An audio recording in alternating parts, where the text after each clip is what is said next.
Drama serial इश्क जुनून की आने वाली एपिसोड्स बहुत इंटरेस्टिंग होने वाली हैं। आने वाली एपिसोड्स में आप देखेंगे कि अब ऐमन बात कर रही होती है अपनी बहन समर से। वो कह रही होती है कि मुझे समझ नहीं आती कि आखिर ये इंसान है क्या।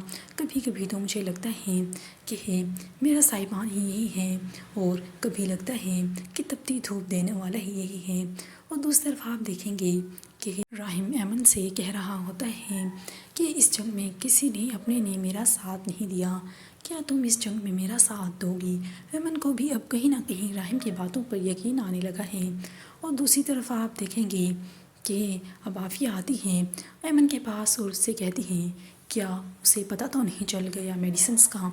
और ऐसा ही होता है, राहिम को सब कुछ पता चलने वाला होता है। उसे शक हो रहा होता है कि कहीं ऐमन की याददाश्त तो नहीं चलेगी। ऐमन बहुत कुछ पुराना जो कुछ ही अरसा पहले हुआ है उसे ये सब याद नहीं रहता। इसलिए वो ऐमन के घर जाता है उसके पेरेंट्स से बात करने के लिए और पूछता है क्या जो कुछ भी हुआ उसके बाद ऐमन की ज़हनी हालत पर भी कुछ असर पड़ा था, उसकी याददाश्त पर। तो कहते हैं हाँ, डॉक्टर्स ने मेडिसिन्स दी थी और कहा था कि ठीक हो जाएगी। अब वो जब मेडिसिन्स का पूछता है तो ऐमन की माँ बताती है कि तुम्हारी माँ तो भेजा करती थी, उन्हीं से पूछ लो।